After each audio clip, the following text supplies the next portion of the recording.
Okay, after you talk about that, I want to move on to some other kind of characteristics of personality.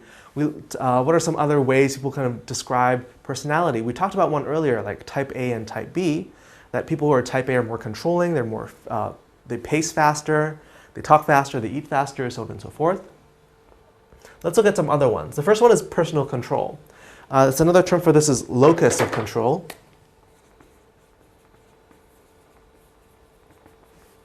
Basically, locus means location. And so when we're in an environment, So one way to think about this is how much control do we have over our lives? Is it external or internal? I have it here. And so when we look at ways to study personal control, there's two ways we could do it. The first is to correlate people's feelings of control with their behaviors and achievement.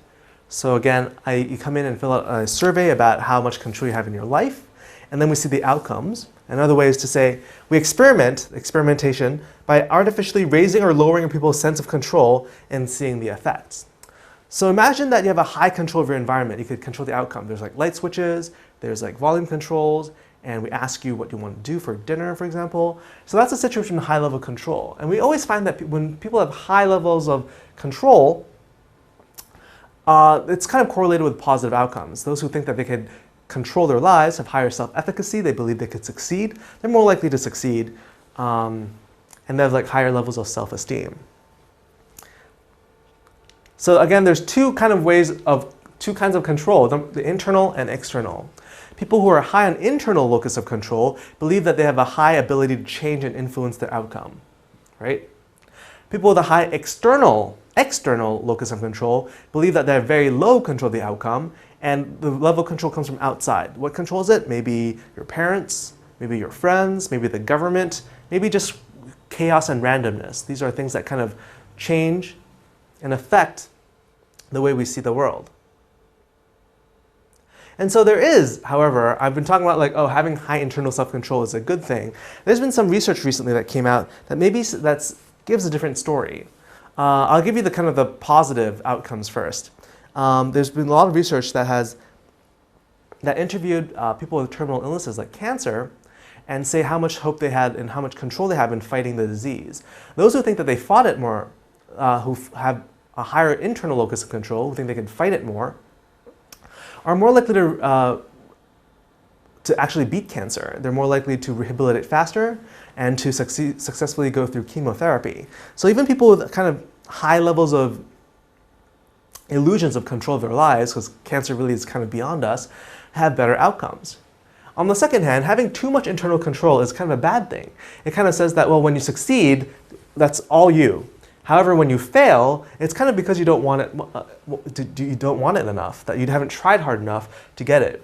So you might have heard the kind of classic poem, there's like a serenity prayer that says like, oh God, please grant me the power to accept the things that I can't change, and change the things that like I can't, like, or to go out and create change that you don't like, and the wisdom to differentiate the two kind of situations.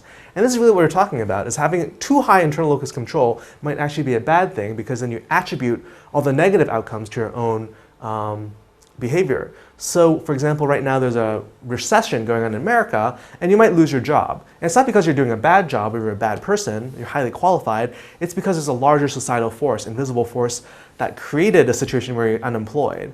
And in that case, having high internal locus control would kind of create a negative outcome, because then you'll just have to blame yourself for losing your job. What else? Another idea is the amount of self-control we have. We talked about self-control earlier, is how much, in the Freudian sense, we control our impulses and intuition and instincts, right? So that's another kind of personality factor that people have looked at. And so self-control, however, people have looked at as not just a trait, that you have a high level of self-control or low level of self-control, but some people have thought of self-control as a kind of a gas tank, that you have only so much of it, and sometimes you could run out. So there's been a lot of studies by Roy Baumeister that looked at what happens when you reduce someone's self-control. We call ego depletion. Ego depletion. In this series of experiment, usually people have to forego an immediate kind of gratification. They you have to look at a bunch of cookies but not eat them. Or they give you a situation where you can't gratify yourself instantly.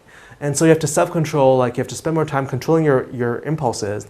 And later on they found that once you actually deplete this resource, the self-control, you're more likely to go wild and binge eat cookies later.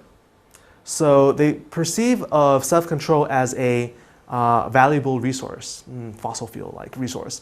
You have only so much of it. And if you use it now, for example, to diet, if you purposely don't eat now, you could see that you use a bit of your self-control. And later when you do something that you more impulsive, like you spend more money, you could go shopping, since your self-control has kind of lessened already, or depleted, you're more likely to binge shop.